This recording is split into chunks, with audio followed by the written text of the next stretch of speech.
A part of me would like to be accepted by all facets of society and not be this loud-mouthed lunatic poet-musician. But I cannot be what I am not. I was the one who all the other boys' parents, including Paul's father, would say keep away from. The parents instinctively recognized I was a troublemaker, meaning I did not conform and I would influence their children, which I did. I did my best to disrupt every friend's home, partly out of envy that I didn't have this so-called home, but I did. There were 5 women that were in my family, 5 strong, intelligent, beautiful women, 5 sisters. One happened to be my mother. She just couldn't deal with life. She was the youngest and she had a husband who ran away to sea, and the war was on and she couldn't cope with me. And I ended up living with her elder sister. Now those women were fantastic, and that was my first feminist education. I would infiltrate the boys' minds. I could say parents are not gods because I don't live with mine, and therefore I know.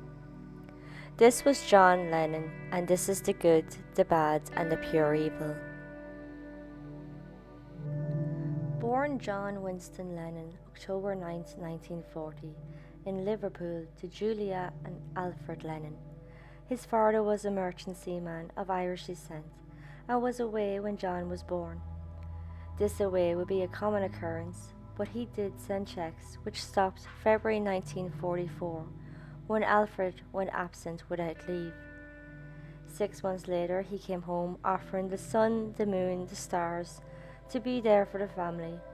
But Julia, now pregnant with another man's child, didn't go for the idea.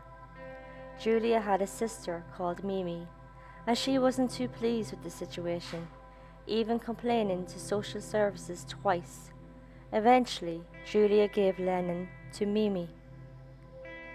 July 1946, Alfred came to visit. He took Lennon on a trip to Blackpool with a sneaky plan to have Lennon emigrate with him to New Zealand. Julia would follow the two with her partner at the time, Bobby Dickens. A huge argument erupted with 5-year-old Lennon being forced to choose Mammy or Daddy. It's not sure if this actually happened.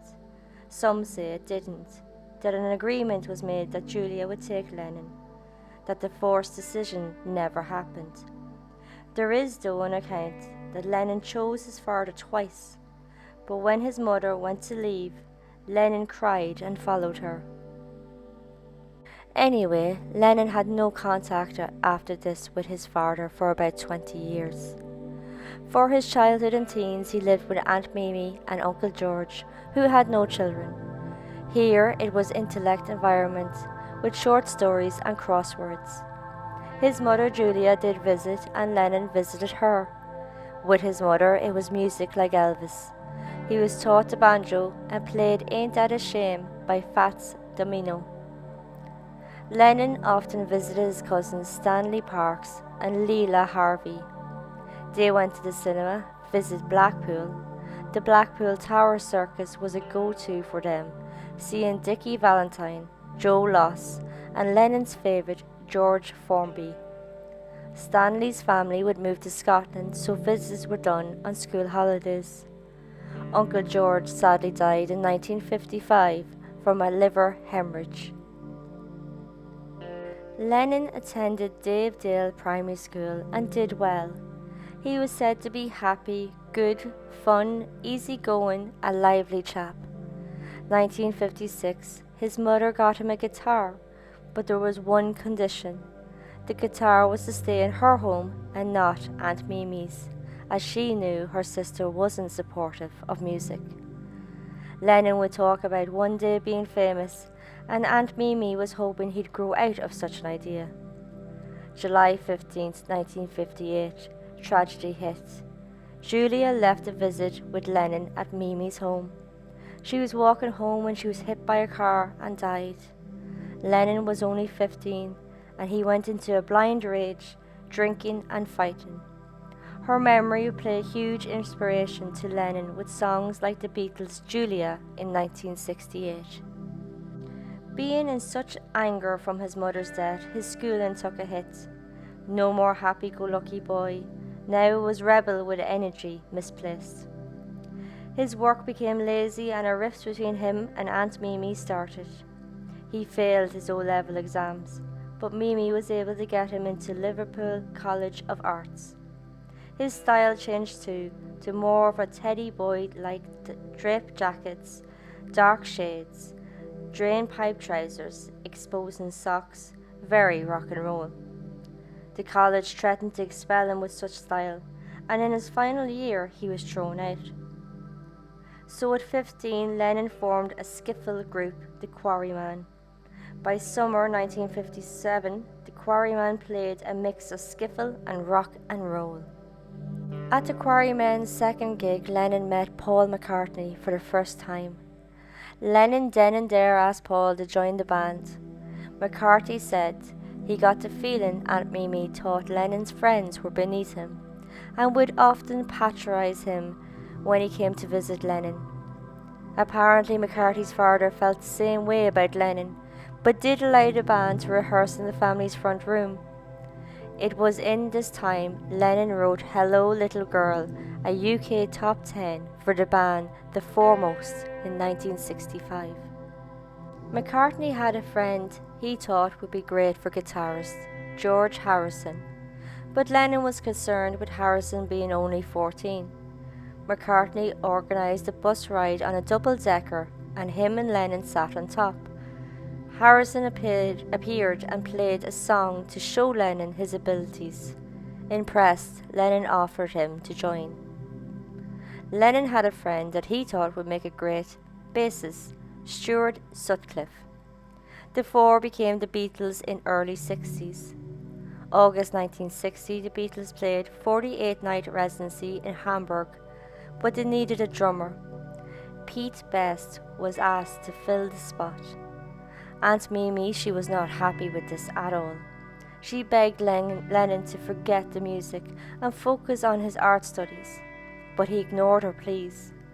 Once the first residency ended, they accepted a second in April 1961, and then a third in April 1962. Like other band members, Lennon was introduced to Preludin, a stimulant drug while in Hamburg, and he would start taking it more and more, especially in long overnight performances. Brian Epstein would be the Beatles manager from 1962 until 1967, when he died of an overdose. He wasn't an experienced manager, in fact, he had no previous experience, but he was great with stage presence, dress style, and attitude. Lennon at first didn't like the professional appearance, but eventually complied. Sutcliffe decided to stay in Hamburg, and this had McCartney take over on bass. And Best didn't work out as a drummer, so Ringo Starr took his place.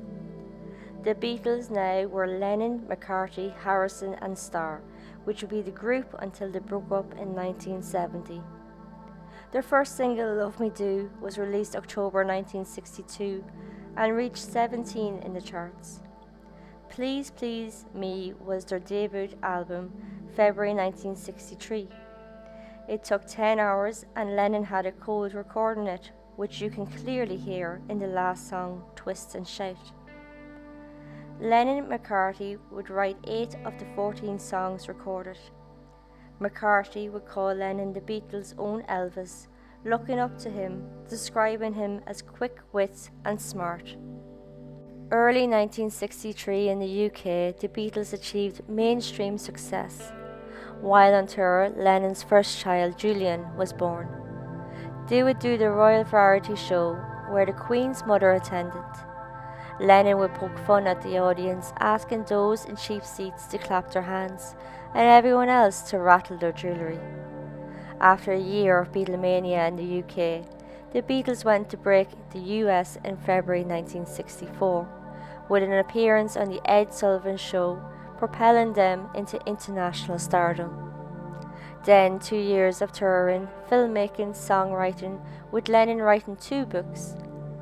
1965 Queen's birthday honours the Beatles received recognition being appointed members of the Order of the British Empire, or MBE.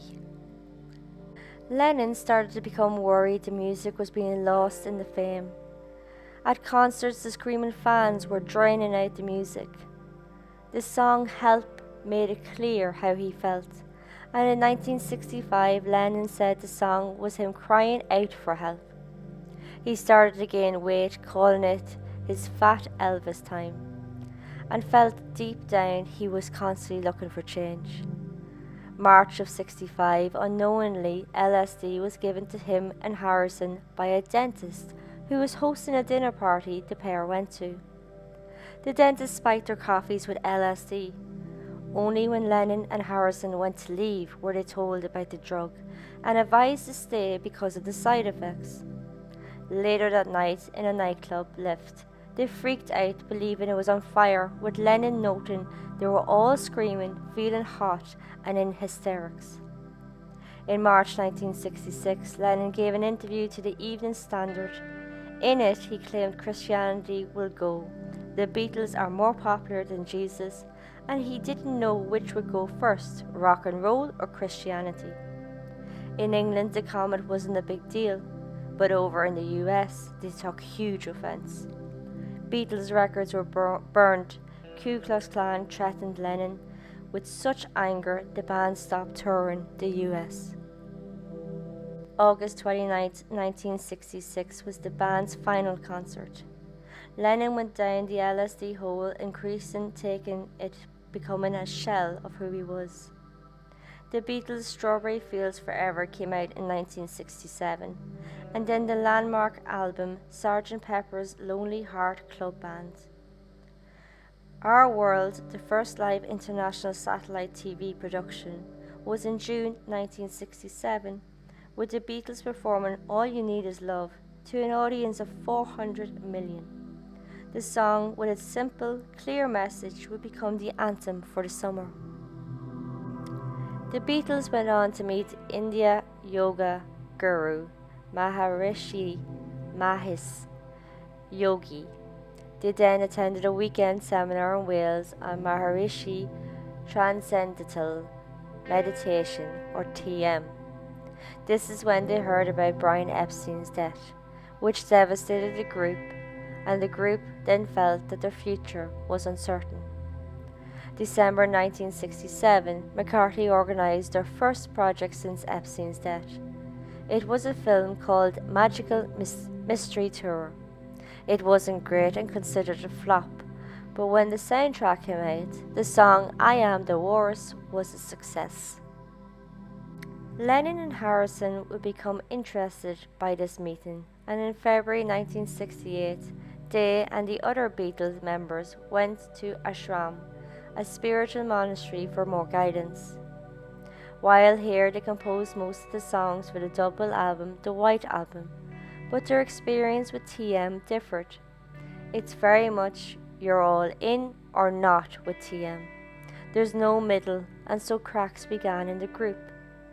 They returned to London and got involved with business stuff, forming Apple Corp's a multimedia corporation composed of Apple Records and many subsidiary companies. Lennon would say they were trying to have artistic freedom within a business structure. The Beatles' debut single from the Apple label was released amid the protests of 1968.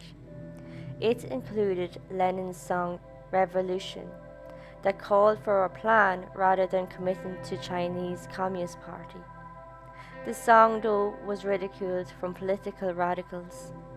Tension would mount amongst the Beatles, especially with Lennon insisting his new girlfriend, Yoko Ono, to be with him at all times, including recording sessions, despite the band's policy of no wives or girlfriends in the studio.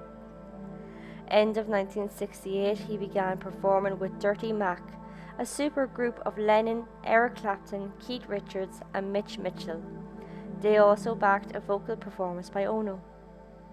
In 1968, Lennon increased his drug use and had Ono with him 24/7. This and the Beatles unable to agree on how to run the company meant Apple needed someone to manage it all. Lennon would go to Lord Beacon, offering him the position, but he said no. Instead, he told Lennon to go back and make records. Alan Klein, who managed the Rolling Stones, approached Lennon. In 1969, Klein was Apple's chief executive, appointed and signed off by Lennon, Harrison and Starr, but not McCarthy. March 20th, 1969, Lennon and Ono married, releasing lithographs of their honeymoon. A lot were a bit raunchy, and they were said to be indecent, so much so they were banned and confiscated. 1968 to 69, Lennon's creative focus moved beyond the Beatles, recording 3 albums with Ono.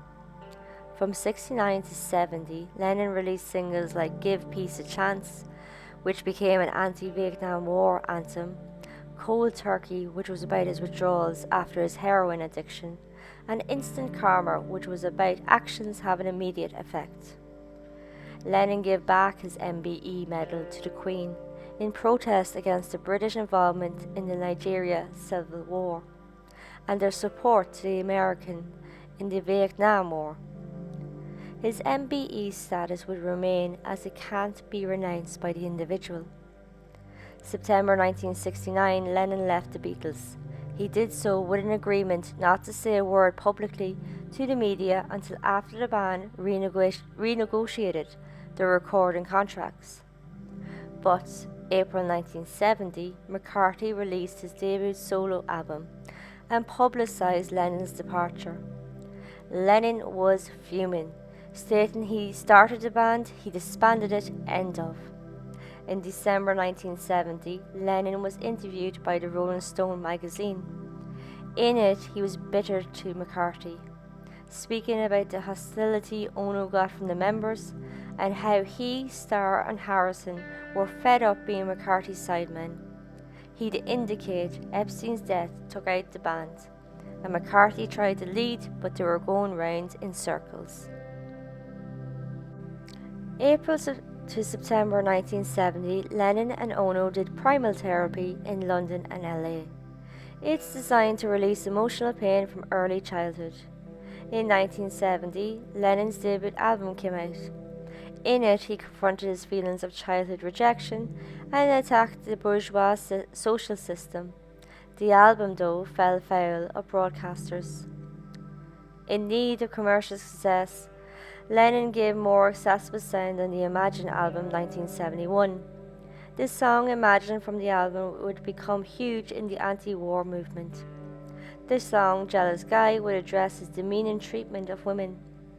Lennon would be asked to play at Harrison's concert for Bangladesh in New York. But there was a catch. Ono was not allowed to take part. This had her and Lennon get into a huge argument, ending in Lennon pulling out of the event.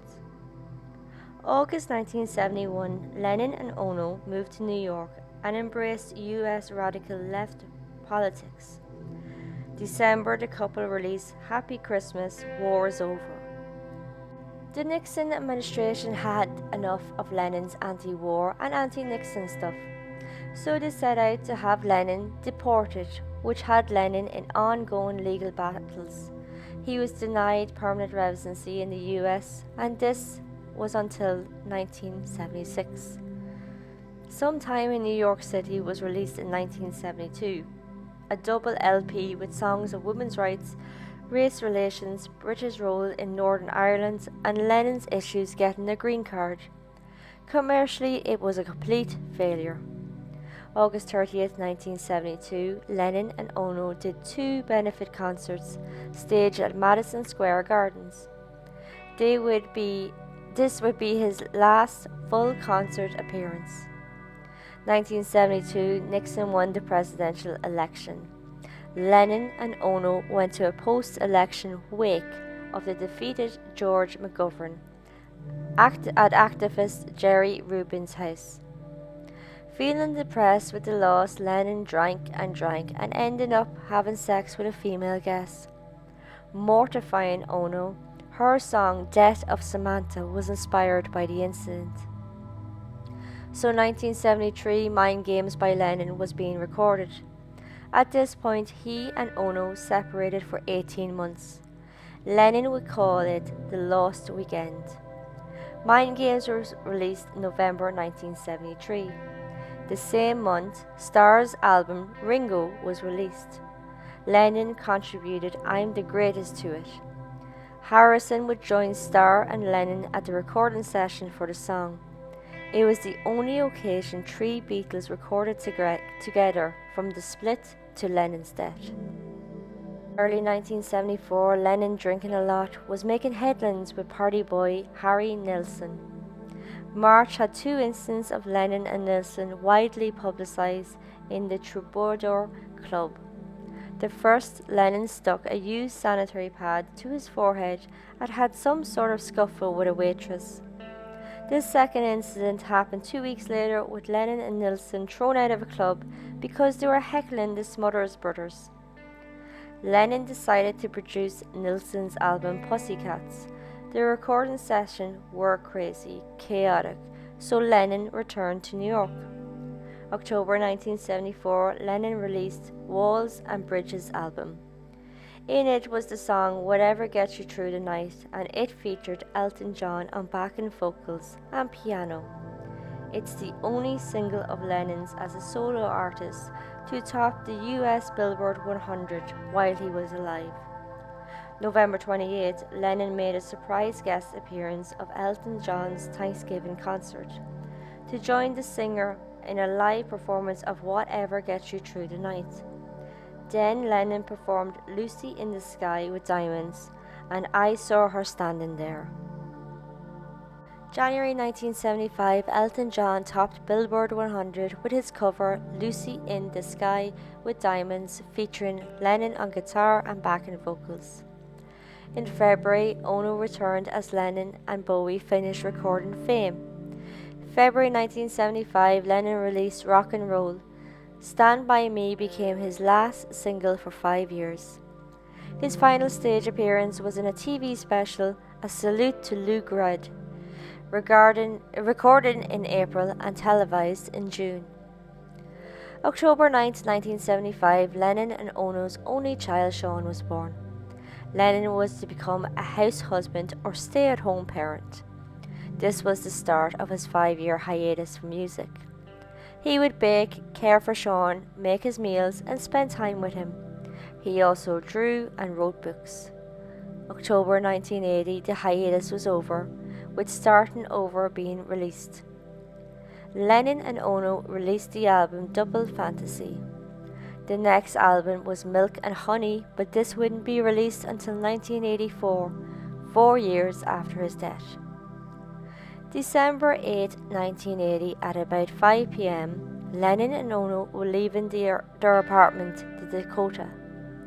He signed a copy of Double Fantasy for a fan, Mark David Chapman.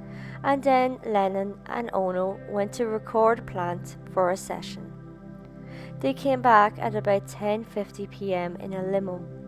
The pair were walking through the archway when Chapman shot Lennon 4 times. Lennon was rushed to hospital but was pronounced dead on arrival at 11:15 p.m. He was cremated and Ono scattered his ashes in New York Central Park. There was no trial for Chapman. He pled guilty and was sentenced to 20 years. After Lennon's death, many of his songs topped the charts, like Starting Over and Imagine. Lennon touched many with his music, and he himself had many personal relationships. You had his first wife, Cynthia. They met in 1957 when they were students in Liverpool College of Arts. At first, Cynthia was actually intimidated by Lennon. His attitude and appearance, he was a big character. She was engaged to another at the time, but went to gigs with Lennon and travelled to Hamburg to visit him. Lennon was a jealous guy and became possessive of her, scaring her with his anger. They would start dating, but he hit her once after he seen her dancing with Sutcliffe. This ended the relationship for 3 months, until Lennon came apologising. He meant the apology as once reunited, he never lifted a hand to her again, although still inflicted pain verbally to her. In July 1962, Cynthia became pregnant and they married August 23rd, with Epstein as best man. Beatlemania took off at this time in the UK, and from that evening of the wedding, he performed daily. To have fans wanting the Beatles, the marriage was kept a secret. April 8, 1963, Julian was born, and Lennon was on tour and wouldn't see Julian until 3 days later. Cynthia said the marriage began to collapse when Lennon started his LSD use. Cynthia said Lennon became less interested in her and more interested in drugs.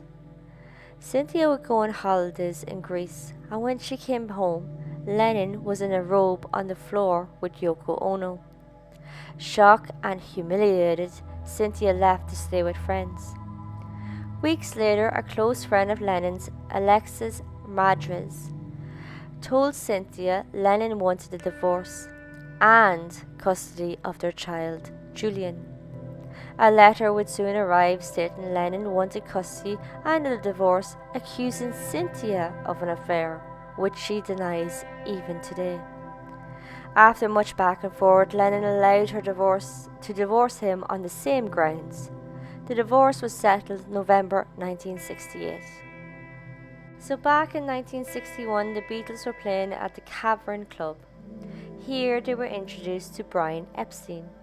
Epstein was a gay closeted man who allegedly wanted to manage the band as he was attracted to Lennon. After Julian was born, Epstein and Lennon went to Spain together. Rumours flew the pair were closer than friends. Lennon would say it was almost a love affair, but not quite. The pair returned for McCartney's 21st birthday. Lennon was drunk and took offence to DJ Bob Wooler, jokingly asking how the honeymoon was with Epstein. Lennon would attack Wooler for this joke, feeling it very much a jab at him being gay. Lennon would mock and banter with Epstein about being gay and Jewish. Epstein's death would hit Lennon deeply. Lennon's son Julian was kept a secret at first. Epstein felt like the marriage it would threaten the band's commercial success. Lennon wasn't very close to Julian. In fact, McCartney was said to be closer to the child than Lennon. With the relationship strained, the divorce done, and Lennon moving to New York with Ono, Julian didn't see his father until 1973. Julian and his mother visited Lennon in LA. Lennon encouraged Julian into music, buying him a Gibson Les Paul guitar. Just before his death, Lennon spoke about having a better relationship with Julian. So Yoko Ono, November 9, 1966, she was at Indica Gallery, London. And it's here John Dunbar, the gallery owner, introduced her to Lennon. From this, she phoned and visited Lennon a lot. Cynthia was a bit, what's going on? And Lennon passed it off as Ono wanted money for her art pieces, which he called avant-garde bullshit. The Greece holiday, Cynthia went and Ono visited Lennon to record the Two Virgins album. Once done, they, according to Lennon, made love at dawn. Cynthia came home and found the pair drinking tea in their bathrobes, with Lennon simply saying, "Oh hi." While getting divorced from Cynthia, Ono became pregnant but sadly miscarried. 2 years before the Beatles broke up, Lennon and Ono started public protests against the Vietnam War. They married March 20, 1969, and honeymooned at the Hilton Amsterdam, where they had a bed-in for peace, lasting about a week. They wanted to do another bed-in in the US, but were denied entry, so they did it in Montreal, where they recorded Give Peace a Chance. April 1969, Lennon changed his name to have Ono as a middle name. When Ono was in a car accident and injured herself, Lennon arranged a king-size bed to be at the recording studio so she could rest and be with him while the Beatles recorded the album Abbey Road. In 1973, the pair moved to the Dakota apartment overlooking Central Park, New York. May Pang. She had an interesting and strange relationship in Lennon's life. In 1968, ABKCO was formed by Alan Klein, and an umbrella company of this was ABKCO Records. In 1969, Klein needed a receptionist and hired May Pang. Lennon and Ono would be doing a project with ABKCO, and they met Pang. She would soon work for the couple as their PA. After a few years, Ono felt she could trust Pang and confided in her that Lennon and her were becoming estranged. Maybe strategic or maybe not, but Ono suggested Pang to be involved with Lennon. Pang took up the offer, becoming Lennon's companion. The pair went to LA after Lennon and Ono separated for 18 months, also known as the Lost Weekend. In LA, Pang encouraged Lennon to better his relationship with his son Julian, his bandmate Starr McCarthy, and with roadies Mal Evans and Harry Nilsson. In June, they went back to Manhattan. Lennon continued rebuilding his relationships. December, Lennon started to take Ono's calls.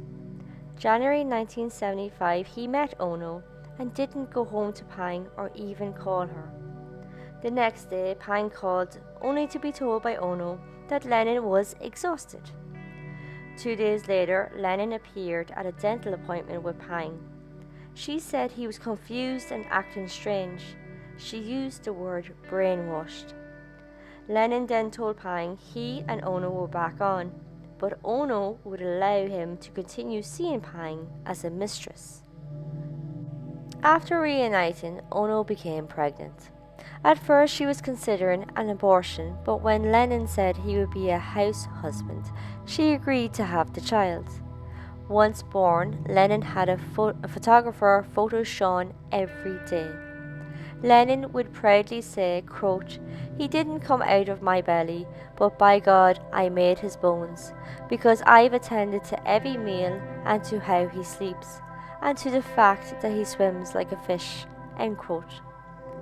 Before most of these relationships, there was the one with his bandmates. From the band's breakup, Lennon remained friendly with Starr, but with McCarthy and Harrison it varied. Lennon and Harrison drifted once Lennon moved to the US in 1971. In 1974, a meet-up between the two was arranged, but Lennon failed to show up following a heated argument at Lennon's refusal to sign an agreement to dissolve the band's legal partnership. Harrison's autobiography in 1980 had little to no mention of Lennon, which offended him deeply. Lennon's feelings to McCarthy were highly intense. He argued with him through the press for years after the split. Later, around 1974, they re-established a close friendship. Lennon would say, quote, "I still love those guys. The Beatles are over, but John, Paul, George and Ringo go on." End quote. So I mentioned before of Lennon and Ono's bed-in protests, but they were also involved in other political activism.